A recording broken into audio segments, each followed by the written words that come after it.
ఆంధ్రప్రదేశ్ రాజకీయాల్లో ప్రతి ఒక్కరికి ఆయన స్టైల్ ఏంటో ఆయన శైలి ఏంటో తెలుసు. ముక్కుసూటితనానికి పెట్టింది పేరు. ప్రజలకు మాత్రమే తలవంచుతారు. ఇప్పుడు జవాబుదారీతనానికి ఆయన నిలువెత్తు సాక్ష్యంగా నిలిచారు. ప్రతి విషయాన్ని కుండబద్దలు కొట్టినట్టు మాట్లాడడం, ప్రగతి పదం వైపుకి ముందుకి దూసుకువెళ్ళడం ఆయనకి మాత్రమే సాధ్యమైంది. ప్రజల కోసం నిలబడతాను అని నొక్కి వక్కాణించిన గౌరవనీయులు ద ఫ్యూర్లెస్ నాయకత్వానికి care of address Shri Konidela Pawan Kalyan గారు, ఉప ముఖ్యమంత్రి, వారిని మాట్లాడవలసిందిగా మనవి.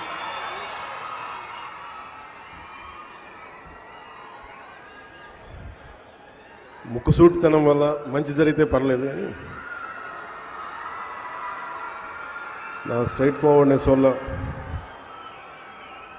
నా ముక్కుసూటితనం వల్ల రాష్ట్రానికి మంచి జరగాలని కోరుకుంటాను.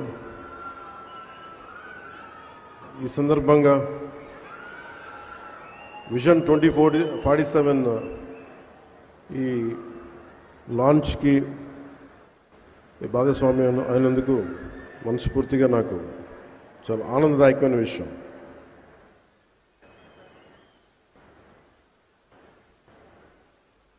టీన్స్లో ఉన్నప్పుడు జీవితం పట్ల చాలా కళ్ళు ఉండే, చాలా నేర్చుకోవాలి, చాలా సాధించాలి అని రకరకాల సెల్ఫ్ హెల్ప్ బుక్స్ చదువుతున్నప్పుడు ఏదో ఒక బుక్లో ఎక్కడో చదివాను, what is your mission statement and right your mission statement. ఇక్కడి నుంచి ఒక 10 సంవత్సరాల తర్వాత, ఒక 20 సంవత్సరాల తర్వాత నువ్వు ఎలా ఉండాలి అని ఆ మిషన్ స్టేట్మెంట్ రాసుకున్నప్పుడు చాలా హాస్యాస్పదంగా ఉంటుంది. నేను చాలా పెద్ద నటుడిని అవ్వాలనో, లేదంటే ఒక సైంటిస్ట్ని అవ్వాలనో, ఒక అత్యంత అద్భుతమైన ఒక పారిశ్రామికవేత్తగా అవ్వాలనో, గొప్ప డాక్టర్గా అవ్వాలనో, ఒక మానవతావాదిగా అవ్వాలనో మనం రాసుకున్నప్పుడు చాలా హాస్యాస్పదంగా ఉంటాయి. కానీ ఇవి దిక్సూచి, మనం ఏ డైరెక్షన్లో వెళ్ళాలి, ఏ వైపు వెళ్ళాలనేది మనకు చాలా క్లియర్ కట్గా అవసరం. అది వ్యక్తిగా కావచ్చు, సమాజానికైనా కావచ్చు. నారా చంద్రబాబు నాయుడు గారు 90స్లో నేను హైదరాబాద్కి షిఫ్ట్ అయినప్పుడు, ఆయన ముఖ్యమంత్రిగా అయ్యి కొన్ని సంవత్సరాలు అయిన తర్వాత రోడ్ల మీద వెళ్తున్నప్పుడల్లా మాకు 2020 విజన్ స్టేట్మెంట్ అనేది ఎప్పుడు ఉండేది. ఆ తర్వాత కొద్ది కాలం తర్వాత హైటెక్ సిటీ అని ఒక బిల్డింగ్ కట్టారు. నేను డాక్యుమెంట్ కొంత చదివాను, కొంత నాకు నా స్థాయికి అది అర్థం కాలేదు. నేను నా ప్రపంచంలో ఉన్నాను, బయట ప్రపంచం నాకు ఇంకా తెలియదు. కానీ ఆయన తన కోసం కలలు కనలేదు, తెలంగాణ ఆంధ్రప్రదేశ్, ఉమ్మడి ఆంధ్రప్రదేశ్ కోసం కలలు కన్న ఒక మహానాయకుడు. ఆ రోజు కలలు కన్నప్పుడు చాలామందికి అర్థం కాదు. ఇక్కడున్న వ్యక్తుల్లో, చిన్నపిల్లల్లో కానీ ఎవరో ఒకళ్ళు ఒక 2047కి నేను ఇది అవుతానంటే ఈరోజు హాస్యాస్పదంగా ఉండొచ్చు. మనకి కాలానికి ముందుకెళ్ళి చూస్తే ఆ సాధించిన తర్వాత అప్పుడు ఈరోజు నీ మిషన్ స్టేట్మెంట్ విలువ అర్థమవుతుంది. అలాగా 2020 విజన్ స్టేట్మెంట్ ఇచ్చినప్పుడు అదే మాదాపూర్లో, అదే చోట్ల మేము ట్రైనింగ్ కనో లేదంటే రకరకాల వెళ్ళేవాళ్ళం ఆ రాళ్ళు రప్పలు చూడడానికి. మేమందరూ రాళ్ళు రప్పల్ని చూస్తే ఆయన ఒక సైబర్ సిటీని చూశారు, ఇంకొక నగరాన్ని దర్శించారు. సరికొత్త నగరాన్ని చూడటం అంటే ఏంటంటే, ఒక నగరాన్ని నిర్మించిన వ్యక్తికి డబ్బులు రావు, గుర్తింపు రాదు. తాజ్మహల్ రూపకర్తకి పేరు తెలియదు మనకి, కానీ తాజ్మహల్ గుర్తుండిపోయింది. తాజ్మహల్ నిర్మాణానికి రాళ్ళెత్తిన కూలీలు ఎవరంటే కూలీలు గుర్తులేరు, కానీ నిర్మాణం గుర్తుండిపోయింది. ఈ రోజున అన్ని లక్షల మందికి ఉపాధి కల్పించే సైబరాబాద్ కానీ, ఆ వచ్చిన బిల్డింగ్స్ కానీ, ఉపాధి అవకాశాలు కానీ, దాని రూపకర్త దాని శిల్పి, దాని చీఫ్ ఆర్కిటెక్ట్ శ్రీ నారా చంద్రబాబు నాయుడు గారు. నేను 2014 నుంచి రాష్ట్ర విభజన జరిగినప్పటి నుంచి నేను ఆయన్ని ఎందుకు ఆయన ముఖ్యమంత్రిగా ఉండాలని కోరుకున్నానంటే, పాలిటిక్స్లో సహజంగా రాగానే ప్రతి ఒక్కరికి ఒక స్వార్థం ఉంటుంది. నేనేదో అయిపోవాలని. నేనేదో అయిపోవాలని నేను కళ్ళగనలా. మీరేదో అయిపోవాలి, ప్రజలంతా ఏదో అయిపోవాలని కళ్ళగనలా. ఆ కళలకి సరైన సారథ్యం వహించే వ్యక్తి ఎవరు, ఆ దిశగా తీసుకెళ్లే వ్యక్తి ఎవరు, నాకు ఆయన తప్ప ఇంకెవరు కనిపించలేదు. 2014లో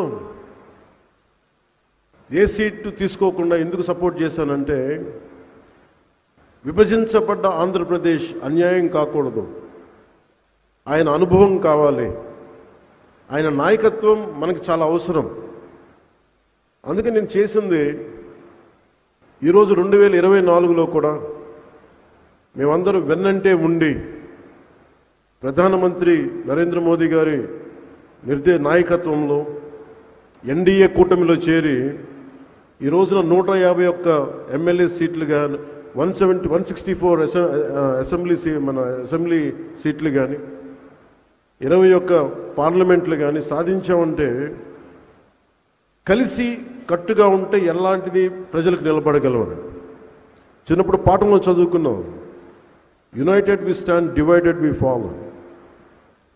కలిసి ఉంటే ఎంత బలం ఉంటుంది, విడిపోతే ఎంత బలహీన పడతాం అనేది ఈ రోజున ఈ విజన్ డాక్యుమెంట్ చేస్తున్నప్పుడు నాకు నిజంగా చాలా మనసు తృప్తిగా ఉంది. ఇన్ని కోట్ల మంది ప్రజలకి బలోపేతం ఇవ్వడానికి, బలం ఇవ్వడానికి, ఆర్థిక వ్యవస్థని బలోపేతం చేయడానికి ఇది దోహదపడినందుకు మనస్ఫూర్తిగా నాకు చాలా ఆనందంగా ఉంది. వ్యక్తి వ్యవస్థను నిర్మిస్తాడు, తర్వాత వ్యవస్థ వ్యక్తులు నిర్మిస్తుంది. ఆయన ఇన్ని దశాబ్దాల ఆయన సుదీర్ఘమైన అనుభవం కానీ, అడ్మినిస్ట్రేటివ్ కేపబిలిటీస్ కానీ చంద్రబాబు నాయుడు గారిది చాలా అమోఘం. ఇందాక పయ్యావులు కేశవ గారు చెప్తా ఉంటే ఆయన నిద్రాహారాలు లేకుండా ఆయన పడే తపన చాలామందికి అనవసరం అనిపిస్తుంది.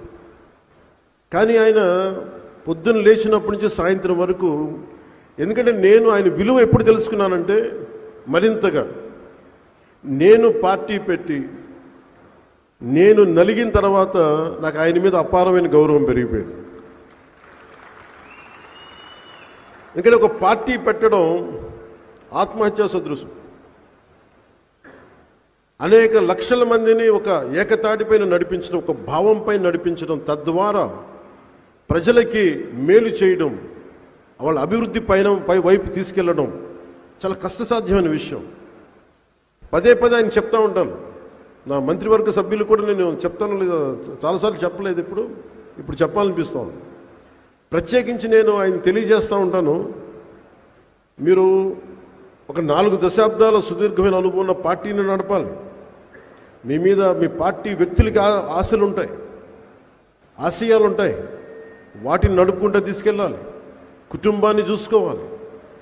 తన కుటుంబం కాకుండా 5 కోట్ల మంది కుటుంబాలను చూసుకోవాలి. ఆయన వారికి తగ్గ అవసరాలను తీర్చాలి. మళ్ళీ శత్రువులు, ప్రత్యర్థులు ఆయన మీద దాడి చేస్తే అవి తట్టుకోవాలి. ఆయన అన్ని రకాలుగా ఇబ్బంది పెడతారు. ఇవన్నీ తట్టుకుంటా ఉన్న 24 గంటల సమయాన్ని నిరంతరం 5 కోట్ల మంది ప్రజలకి ఎలాగ దాన్ని ఉపయోగించాలని ఆలోచించే విధానం చూస్తే నిజంగా మనస్ఫూర్తిగా నాకు ఆయనకి హ్యాట్స్ ఆఫ్ పలకాలనిపిస్తుంది. ఈరోజు ఎంత కష్టం అంటే, నేను గత 2 రోజులుగా 12 గంటలు 14 గంటలు కూర్చున్నాను రివ్యూ మీటింగ్స్లో కూర్చున్నప్పుడు ఎంత ఓపిక కావాలి అంటే, leadership is all about decision making. ఎందుకు ఒకళ్ళు నాయకత్వం ఈ స్థాయి వ్యక్తి ఎందుకు ఉండాలి? Leadership is all about decision making. How well your decision is. ఒక నిర్ణయం తీసుకుంటే అది ఎంతమందికి మంచి చేస్తుంది, ఒక నిర్ణయం తీసుకుంటే ఎంతమందికి అది దోహదపడుతుంది అభివృద్ధికి. అలాంటి ఆయన తీసుకునే నిర్ణయాలు కాన్స్టెంట్ డెసిషన్ మేకింగ్. ఒక జనసేన పార్టీ ఒకసారి అలయన్స్లో ఉండే సమస్యల్ని ఆయన అర్థం చేసుకోవాలి.